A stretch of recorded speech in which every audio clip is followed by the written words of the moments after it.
గనక ఆ పార్టీ వాడికి నిజంగా సంబంధం ఉందా, లేకపోతే ఆడి ఫ్రెండ్ అయినంత మాత్రం ఏంటి అనేది ఆ రోజున మేము వార్త రాసినప్పుడు ఇట్లాగ వీళ్ళకి సోన్సో ఆడికి ఫ్రెండ్ అంటే ఆడేమన్నా ఇందులో పార్ట్ ఉందా అని పిలిచి అడిగేవాడు సబెటర్ గారు.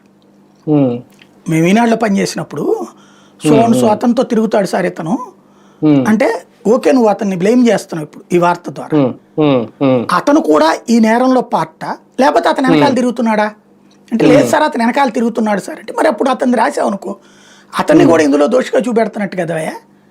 మళ్ళీ ఒకసారి క్రాస్ చెక్ చేసుకో పోలీసులకి, అతను ఏమన్నా ఇన్ఫ్లుయెన్స్ చేస్తున్నాడా తను తప్పుకుని, అట్లయితే రాయి నువ్వు.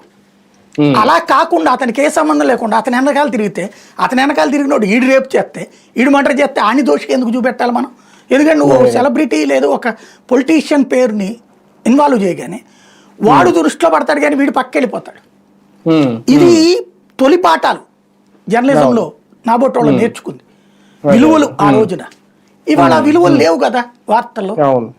రాసే వార్తలోనే ప్రతి వార్తలో వైఎస్ఆర్ కాంగ్రెస్ పార్టీ హయాంలో నాశనం అయిపోయినటువంటి విద్యా వ్యవస్థని బాగు చేసే క్రమంలో చంద్రబాబు గారు కృషి చేస్తున్నా మరుగుదొడ్లని సరిగ్గా కడగడంలో సిబ్బంది ఫెయిల్ అవుతున్నారు.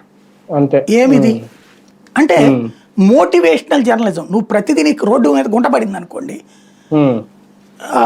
ఇప్పుడు మళ్ళీ వర్షాలు వచ్చినాయి, గుంటలు వచ్చేసినాయి, మళ్ళీ రాగానే ఇప్పుడు ఏమన్నా అన్నావు అనుకోండి, ఇదివరకు గుంటలు ఉన్నప్పుడు చూడలేదా, వాడికి అమ్ముడు పోయావా నువ్వు, ఈ మాట వచ్చినప్పుడు ఎందుకు